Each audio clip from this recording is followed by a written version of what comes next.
All right, if everyone's ready, thanks everyone for taking the time to come and hear the update on Great Pacific Gold. For anyone who doesn't know me, I'm Greg McCunn, I'm the CEO. We're going to go through the presentation here today. I'm sure most of you would have seen our news release out this morning, just highlighting more high-grade drill results from our flagship Wild Dog project. But I think also importantly in that news release, we highlighted our plans for 2026 and really starting to step out from the Sinavit target. So we're going to go through this as an updated presentation. So this is the first time I would have pitched it. So bear with me as we go through some new slides. Thanks to the team at Discovery Group for putting this together. And I think you're going to start to see what we're hoping to prove in 2026 is to follow up on all these great high grade results, is now really start to build Wild Dog out into some scale. And I think hopefully that'll come out of these slides today. So I will make some forward-looking statements as we go through this. Just a quick update on the balance sheet. So everyone knows we're well positioned here to start the year, about 10.4 million in treasury. That was as of December 31st. So we're in good shape to do what we need to do at Wild Dog. This good group of shareholders institutionally that we added here during the year. And I'd like to just maybe talk about that for a second, 2025. I mean, I think it was a year that there's a lot of, I want to call it ups and downs in the stock price, but the year was really about building to where we are now. And a lot of good things happened throughout the year. We strengthened the management team. We've got our new CFO, Alex Heath, is here with us today. Mick Carew, our VP Project Development or Corporate Development, is also with us. But importantly, in PNG, we brought on an exploration group who's very experienced in Papua New Guinea. We've got 3 really strong expat geologists working for us, led by Callum Spink, and we've got a great team of nationals. We really focused on Papua New Guinea. We finished our divesting of our Australian assets. We used those funds to test our strategic properties around K92 at Kessar and Arau. But importantly, we put ourselves in a position to really start working on our flagship Wild Dog project. We did all the early stage work, including geophysics, ground truthing, investing in infrastructure, getting it ready for drilling. We initiated the drill program and we really focused on the known target around Sinavit during the year. We drilled, I believe, 16 drill holes in just over 3,000 meters there. We solidified the balance sheet, and now we've got a second drill on the way, and all of this is now behind us. So we've got the team, we've got the money, we've got the drills there on the ground ready to go. And so 2026 is really going to be a year of executing. And what we'd like to show you in this presentation is how we're going to build out the scale of Wild Dog and hopefully show the market that this is a world-class deposit that will be a mine someday. Just start quickly focusing on PNG. I don't think anyone in this room needs much on this, but this is an important slide, I think, as we go through. There is a strong fiscal and environmental regulatory regime in Papua New Guinea. We've got great geology. And because of those 2 factors, you've got big companies like Newmont, Barrick, Harmony working in the country. And what that's allowed us to do is have good people. So we've got, as I mentioned, a great team of national geologists here. They're well trained. They know how to work safely. They know systems and processes from working for bigger companies. So I think PNG is going to continue to be a great place to invest. And look, in 2025, I think we are the largest exploration spending company of pure exploration focused companies in the country. And that's going to continue in 2026. So let's zoom in on Wild Dog. As you saw in that previous map, I think everyone here knows where this is located, on the island of New Britain in the East New Britain province. Look, this is a large land package, over 1,400 square kilometers, as you all know. It's got excellent access to infrastructure, a great place to build a mine. And what you're seeing here on this concession map is the Wild Dog structural corridor in the center where we've been focused. That's about a 15-kilometer long epithermal system. We know from geophysics it extends up to a depth of over 1,000 meters, almost all the way across that structure. We've been drilling in the middle of that, but importantly, as you'll see here, we're now going to start stepping out from the known at Sinavit to the unknowns and, well, relatively well-knowns in some cases also, other targets across that 15 kilometers and building on that. But it's important to know, you see on here, there's many geochemical anomalies all across this land package. This is a huge district scale potential that really is largely unexplored. So maybe just to start with, I mentioned it's a great place to build a mine. I think this is largely underappreciated. I think in some aspects, people look at PNG and they expect it to be undeveloped, no access to roads, power, etc. But certainly in East New Britain, there's a fully functioning, well-serviced airport at Tokua. That's about 45 kilometers from the project site. I think we hosted, Mick helped us host a group of analysts. Welcome, guys. Helped us host a group of analysts here back in November. And, at 7 o'clock in the morning, we were sitting having a nice breakfast at the hotel in Port Moresby. And at 10 a.m., we're looking at core in the core shed here. So this is a good place to get to site. Because of that, there's some good roads access here as well. Paved almost all the way to the project, except the last 12 kilometers, which is our access road. Importantly, this is likely to be a type of mine that produces a copper concentrate. We'd be shipping that out to Asian smelters. There's a deep water port at Verbao, again, about 45, 50 kilometers from the project site. Very good access to shipping for both bringing materials in terms of reagents and whatnot, and our drilling supplies, as well as sending product out. And unbelievably, there's actually a power station only about 20 kilometers from the site. And that's why that access road is so good, because the road's used to service a Runnel River hydroelectric dam called Warringoi. It's on the Warringoi River. That's something that could be expanded easily to service an operating mine here. And I guess most importantly, out of the infrastructure, we are relatively remote. There are no villages sort of nearby the project. The closest people would live about 10 kilometers away, but there is a well-endowed local population here that could be used to service the mine in terms of workers and employees, and very supportive of mining here. You can see our kickoff meeting in that photo there. We had, I think, about 5,000 people in attendance that we brought in from different parts of the island, and had a successful kickoff session with them in March. And we've enjoyed that community support throughout the last year of operations at Wild Dog.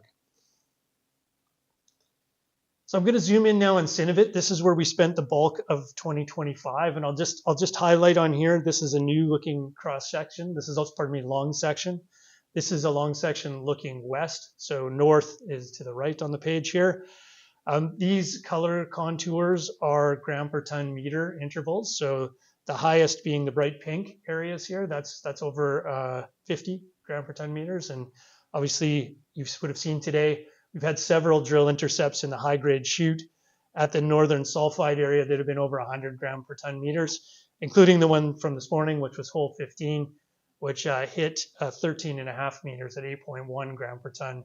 That's gold equivalent. That hole, particularly this morning, had relatively low copper for here at 0.3%. That would be mostly chalcopyrite then in that instance.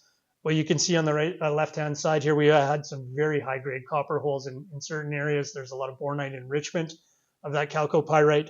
And we've seen copper grades over reasonable intervals like hole 6, which had 3.5 meters at 4.9% copper, along with just under 5 gram per ton gold there. So very good copper and gold grades. I think Synovit has proved to everyone that Wild Dog has the grade.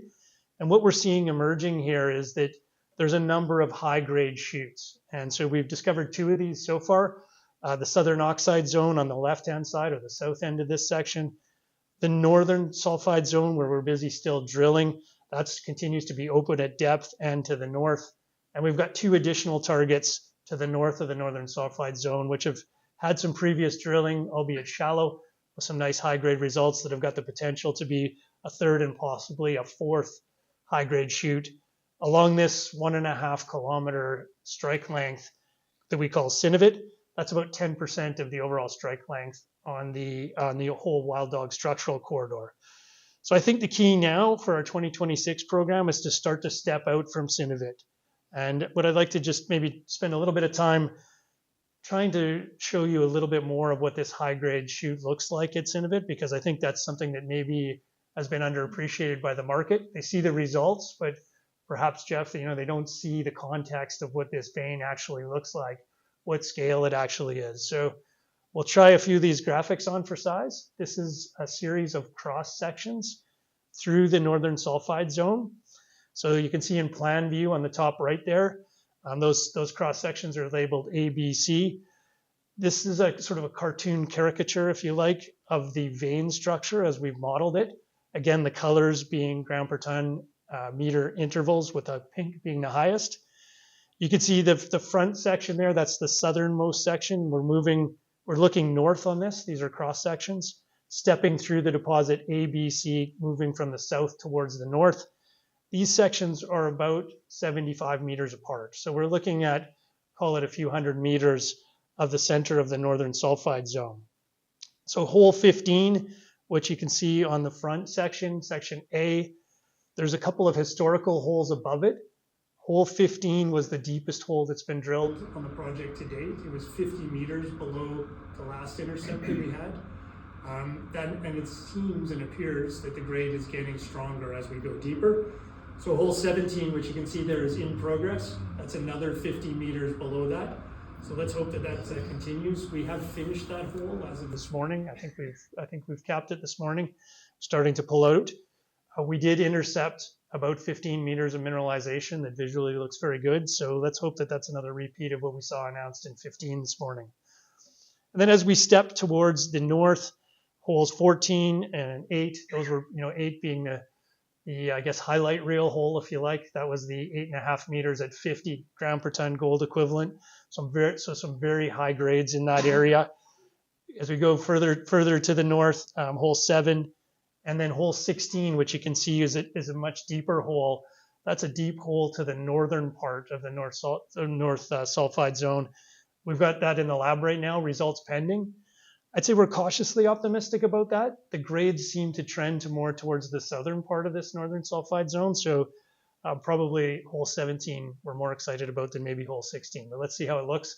Sometimes we're positively surprised and sometimes negatively surprised. The grade is obviously hard to see here, but we do see the mineralization. So hopefully that gives you a little context of what we're looking at here. That's this ore shoot carrying very high grades, some nice scale. The vein is between 6 to 16 meters wide in various places and carrying, plus 50 gram per ton meter intervals all across that section. So we're going to continue to build this out in 2026. We're going to continue to proceed at depth.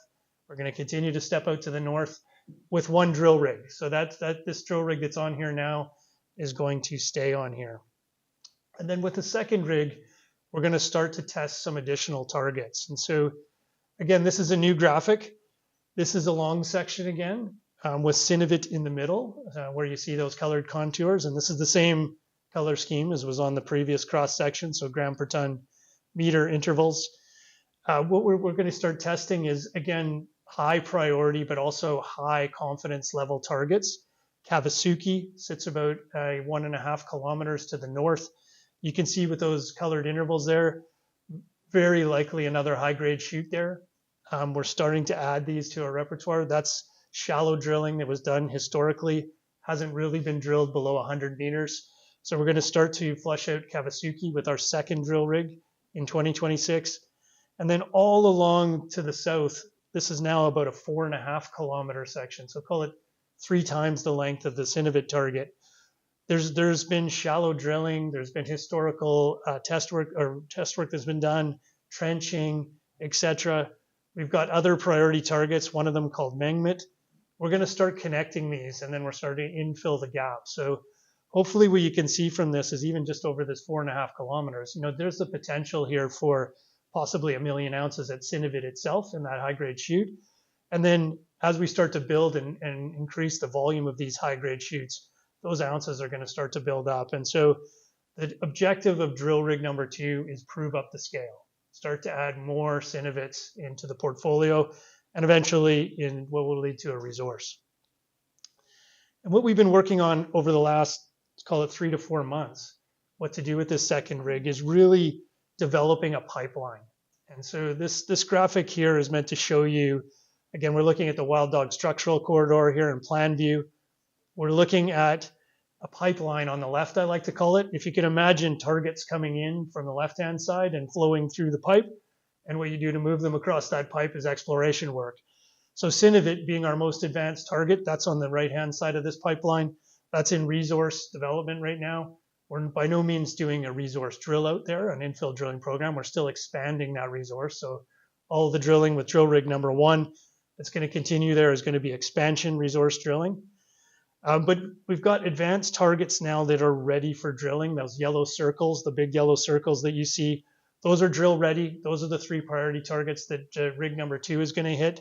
We're going to start with Cassie Ridge, and I'm going to talk to each of these in a moment. We're going to move to Kawasuki and then further south to Megment. The order there is purely logistics. The road comes in from the northern part. The drill rig is going to drive right by Cassie Ridge on its way in, so we're going to stop there first, then Kawasuki, and then finally Megmet.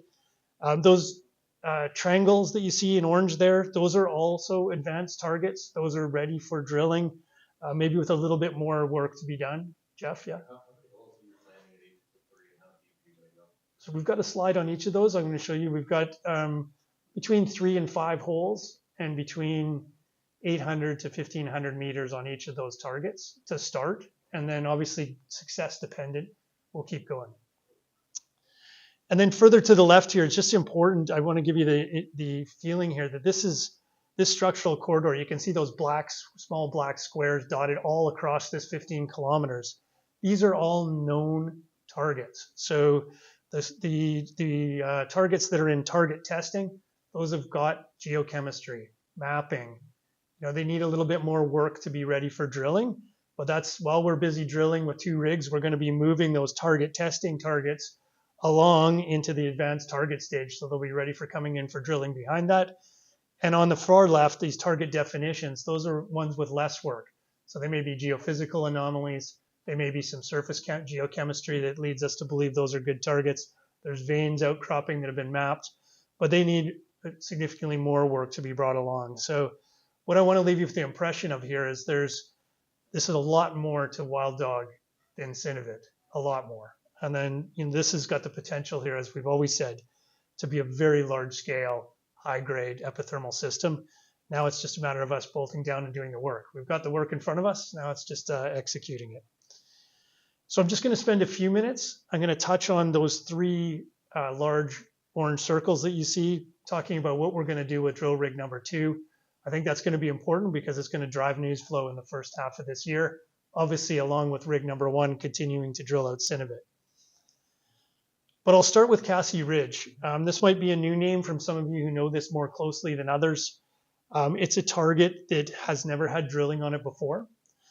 But what we see here when we look at the geophysics, we look at the LiDAR survey, we combine it with mapping and work that was surface geochemistry that was done here, is there is a very large advanced argillic alteration cap sitting over top of Cassie Ridge. We're talking 400 to 500 meters. It's never been drill tested.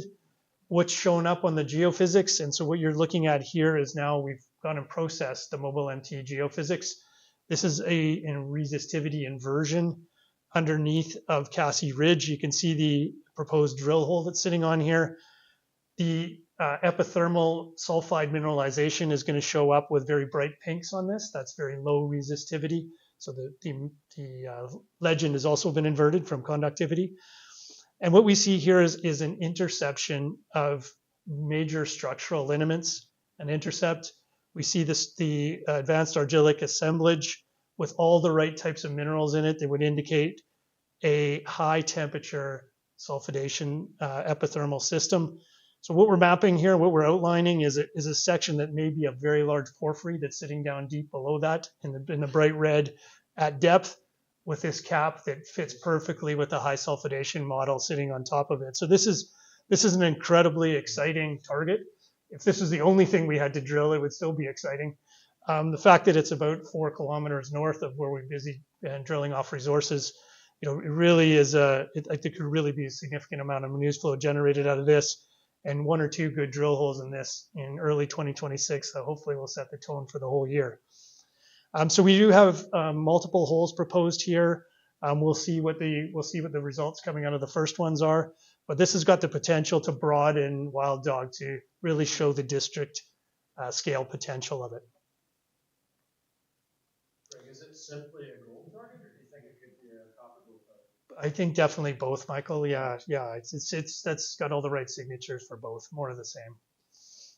I don't think you've seen Cassie Ridge, so it's really emerged. We've been doing a lot of work on prioritizing these targets, and it's bubbled itself right to the top. One that I'm sure you all would have heard me mention before. The second priority here, again, the priorities here, these were pretty much equally ranked in terms of their potential. They're all a little bit different. Kawasuki will be the second target that we test with rig number 2. That's very different than Cassie Ridge in that it is a known high-grade zone. It's 1.5 kilometers north of Sinavit. So again, you're looking at a long section here with the gram per ton meter contour intervals on it. Those black dots are historical drilling. There's been quite a bit of work that's been done here. Almost 3,000 meters of drilling on 46 holes. You could tell by the number of holes versus the number of meters. Those are all very shallow, so we don't have a lot of data below that right now. So the priority will be to come in here and really start with that high-grade chute in the center of it that we know sits there, and hopefully prove that extends at depth. There's no reason it shouldn't, much like you see at the northern sulfide zone. It's certainly open at depth along strike to the south. There hasn't been much work that's been done in connecting Sinavit to Kawasuki. We believe that's entirely possible. When you just keep in mind here, when you see blue, the cool colors, that doesn't mean that there's no structure there or that it's pinched off. The structure across here is actually very continuous. It's a straight panel of geological structure. It's just that not all of it contains high-grade mineralization. So the mineralization, depending where the metal's precipitated out in the geological events, occurs in these high-grade chutes. There could very easily be one right next to it or underneath an area where we've hit no mineralization. So where it's white, that's areas where we don't see the structure, and where it's blue, there's the right structure but no mineralization. And so the analogy we're using for this right now that I think Mick and the team came up with is Kupol, which is, as you know, is a huge epithermal system in Russia. It has very similar characteristics to this. And if I showed you a long section through it, you would see mineralization coming and going just like this. And in some areas where we see the mineralization appears to be cut off or closed off, then it picks up again and there's a huge another 1 million ounces. That's very typical for these epithermal systems. So Kawasuki, very different than Cassie Ridge, but very high probability of success here. This is something that we've been meaning to test for quite some time, and we're excited to get some new drill holes into this, probably in March or April. And then last but certainly not least, this target is called Mengmet. And if you remember from the long section that I showed you earlier, that 4.5 kilometer section that we focused on, this is on the south end of that. Again, with work all along between Sinavit and this, low, shallow drilling, outcropping of veins at surface. This is an area that was drilled previously. The reason we've got a high priority on it is we believe that it was drilled in the wrong orientation. So I know this is a little small, but hopefully you can see on the left-hand side there's a 2 kilometer circle radius around the Sinavit target. So this is on about 2 kilometers away. Mengmet crosses that radius line. And on the slightly larger scale to the right, if you look closely, you can see some of our proposed drill holes, which are those brown dots. Those are all on the eastern side, drilling back into where we believe the vein structure is. Whereas previously, you can see some black dots there. The previous holes were all on the western side. We believe that the geology here is telling us, and the outcropping veins and the work that we've done on the historical work, along with geophysics and to some extent, there's some IP surveys in this area, tends to dip to the east. And so we're going to be now drilling, we believe, in the right orientation back into the structure. And hopefully that will give us some real success here. Again, this is a good 500-600 meters of strike length here that could well contain plus 1 million ounces in it spatially in this area. So between these 3 targets, that's going to keep us busy for a few months as we move some of the other targets through the pipeline. Largely, we believe that there'll be second follow-ups. Obviously, we're going to go reconnaissance here and test all 3 of them in fairly quick order. Even if we have success, extreme success on Cassie Ridge, we want to get the drill rig number 2 across to these other targets and really, again, The whole objective is trying to show the scale of the epithermal system. Now, on top of all that, I guess I just want everybody not to forget, there's tremendous porphyry potential here on this property. There are several known porphyry targets, intrusions that have been mapped, have been worked, have been delineated. They're shown here along with the Wild Dog structural corridor. Those black dotted lines are geochemical anomalies. The red areas are known porphyry targets. It's the most advanced one and the most highly probable one of us doing any work on in the near term would be Maggie Abbey. That sits immediately to the west of the Wild Dog structural corridor. There's a theory that was the source of the mineralization that we're seeing and we're drilling into now. So tremendous geological potential here across a very large land package. I think in general, well, this is worth us continuing to talk about because it's something big companies are interested in, seeing this potential.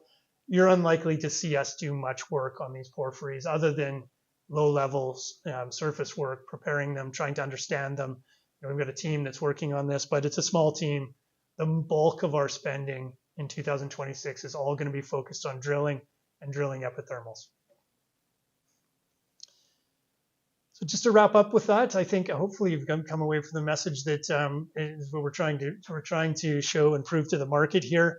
2025, as I mentioned earlier, really hopefully a setup year for what's going to be a great year for Great Pacific Gold and some of our big shareholders in this room. We realize it wasn't a great year for the stock in 2025, which was disappointing. But look, that's why we're here, and we got to keep going and keep generating results like we did this morning, and continue to deliver on the grade, and importantly, show the scale of this epithermal system. And I think that those results are going to come. Sooner or later, the market is going to wake up and realize, Great Pacific Gold hasn't re-rated like a number of its peers, and hopefully we'll see some people piling into the stock and enjoy that same re-rate. As I said, I think we're set up perfectly. We've got the team, and that's, in my mind, one of the most important aspects of success here. We've got 2 rigs now that'll be on site drilling in February, so we've got the drills there and working, and we've got the balance sheet to support it. So thanks everyone for your support in 2025, and we look forward to a great year this year in 2026.